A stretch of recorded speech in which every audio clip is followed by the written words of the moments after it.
I recently went to a prayer bead workshop led by the Reverend Pam Watt.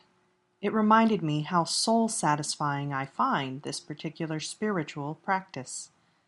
See, when I try to pray, my brain wanders, or I want to touch on several things such as gratitude and praying for friends, but I get stuck on one and forget the others. That's why I love to use my prayer beads. In the book Simply Pray, Unitarian Universalist minister Reverend Erik Walker Wikstrom describes a structure that can be used as a spiritual practice. The first, largest bead provides a way into this prayer journey, he writes. While touching it, you might gently breathe in and out a few times, sing a favorite hymn, or recite a passage of scripture or poetry that centers you and creates a space within for the prayer that is to follow. With the 4 small beads at the beginning of the prayer circle, you enter into this journey of prayer. With each bead, you might recite the verses of a Buddhist Gatha, such as, breathing in, I relax body and mind. Breathing out, I smile. Dwelling in the present moment, I realize this is the only moment. You might call on the spirits of earth, air, fire, and water, or you can create your own entering prayer. For me, I often use Sarah Dan Jones's breathing meditation. When I breathe in peace.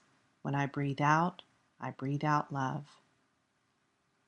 Wikstrom writes, take the time here to be fully intentional about this time. The first medium-sized bead is for naming the sacred and the holy as you encounter it. In traditional prayer terminology, this is praise and thanksgiving. You can think of it as naming the places in your life where miracles abound, a chance to count your blessings, or a way of beginning your prayer centered in the awareness of the ways in which the holy is happening in your life. The 3 sets of 5 small beads between the medium-sized beads are for what is called breath prayer. Many of the world's religious traditions encourage a short, repetitive prayer tied to the breath. You say 1 line on the in-breath and a second on the out-breath. You can use 2 lines from tradition or scripture, or you can create your own. For me, I say, Spirit of Love, guide all I do. Once you settle on a 2-part phrase, keep saying the same thing. Part of the power of a breath prayer is its repetition. Live with it long enough for it to become a part of you. The second medium-sized bead is for giving voice to the broken, wounded, worried places in your soul. Traditionally, this is called a prayer of confession. It is the place to take a fearless moral inventory and to give voice to what lurks in the shadow. Prayer calls on us to be authentic, whole people, and knowing where we are weak and wounded is essential. The third medium-sized bead is for listening to the voice of quiet stillness within. This is a chance to sit in the mystery, gently breathing. Depending on the tradition, this is called meditation or contemplation. Far too often, people think of prayer as talking to the sacred, forgetting that in any good conversation, we must make room to listen as well as speak. Wikstrom writes, if your prayer journey is just for your own sake, then it is ultimately hollow.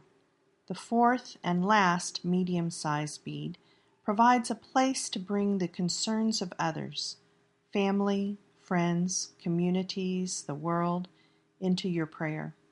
These prayers of intercession, as they are traditionally called, are a chance to encourage your prayer to move outward. Call to mind people and situations you know who are in need, or sit quietly and see who or what comes to mind. And now the closing. Whatever you said to enter into your prayer time, repeat with the 4 beads at the end of the circle. Now, this prayer practice can take a long time, 30 minutes, if you're really concentrating and giving yourself the time to enter into all of these. You can also spread it out during the day. For example, do the naming bead after breakfast, knowing at lunch, listening before dinner, and loving before bed.